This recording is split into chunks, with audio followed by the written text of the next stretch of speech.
Yo, balik lagi di channel ini. Hari ini kita bakal ngulik sejarah awal AI, dari cuma ide liar sampai jadi kenyataan. Jadi, AI itu bukan hal baru ya, bro. Konsep dasarnya udah ada sejak zaman Yunani kuno. Seriusan. Di era itu, mitos kayak Talos, robot penjaga perunggu, jadi cikal bakal ide mesin hidup. Lanjut ke abad ke-17, muncul ide mesin bisa mikir. René Descartes bilang manusia tuh kayak mesin kompleks.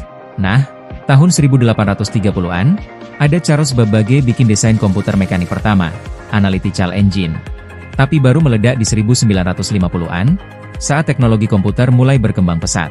Tahun 1950, Alan Turing bikin pertanyaan legend, bisa nggak mesin mikir? Lahirlah Turing Test.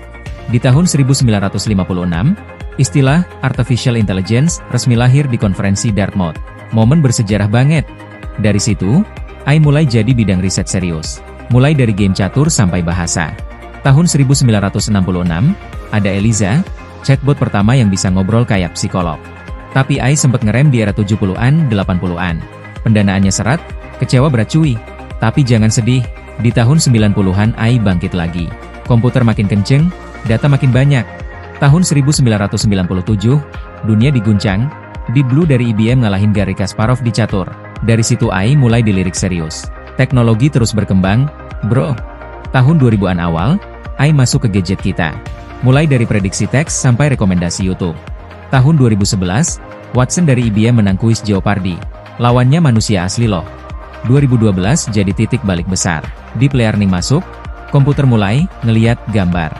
Dari situ, boom, AI makin kuat. Deteksi wajah, mobil otonom, semua jadi nyata.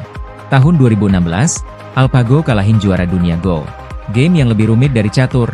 Ini bukti AI bisa belajar strategi sendiri, bukan cuma hafalan doang. Lalu muncullah generasi baru, GPT, BERT, dan teman-temannya. Bisa ngobrol, nulis, sampai ngejelasin. Tahun 2020 ke atas, AI makin merajalela. Muncul ChatGPT, Midjourney, DALL-E, dan lainnya. Sekarang AI bisa bantu kerjaan orang kreatif, desain, nulis, ngedit video. Tapi jangan salah, banyak yang khawatir soal etika dan penyalahgunaan AI. Contohnya, deepfake, bias data, dan pengawasan massal. Ngeri juga sih. Makanya, sekarang banyak lembaga bikin aturan buat ngatur penggunaan AI. Tapi, balik lagi, AI itu cuma alat. Yang make tetap manusia.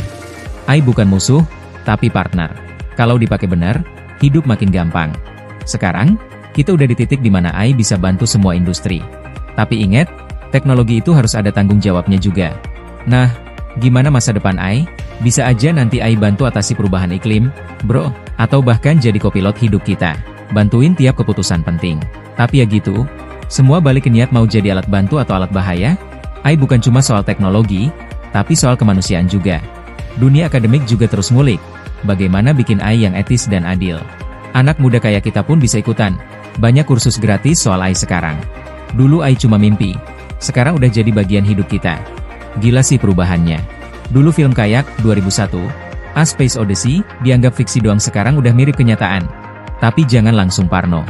Kita masih bisa ngontrol arah perkembangannya kok. Asal kita aware, kritis, dan terus belajar soal AI. Karena masa depan itu, ya kita yang bentuk. Termasuk masa depan AI. Sekarang, AI udah di mana-mana, tapi jangan cuma jadi penonton. Yuk jadi bagian dari revolusi ini. Coding, desain, dan riset semuanya terbuka. Siapa tahu lo yang bikin AI selanjutnya yang ubah dunia? Jangan tunggu disuruh bro. Mulai aja dulu, soalnya sejarah AI belum selesai. Justru baru aja dimulai. Dan lo bisa jadi bagian dari bab selanjutnya. Jadi dari zaman Talos sampai ChatGPT, AI terus berevolusi. Sekarang, giliran kita yang tentuin kemana arahnya. Jangan takut AI, tapi pahami dan manfaatin. Karena teknologi itu netral. Baik buruknya tergantung yang make. Dan kita punya kendali. Jadi jangan cuma nonton. Ayo beraksi. Peluang terbuka lebar. Tinggal mau atau enggak. Jangan nunggu sempurna. Yang penting mulai dulu. Karena tiap langkah kecil bisa jadi sejarah. AI udah jalan jauh, tapi masih banyak misteri yang bisa kita pecahkan. Dan bisa jadi, lo yang pecahin teka-tekinya. So, sejarah AI baru dimulai, dan lo ada di dalamnya. Gue Mimin, sampai ketemu di video selanjutnya. Jangan lupa subscribe dan aktifin notifikasi ya.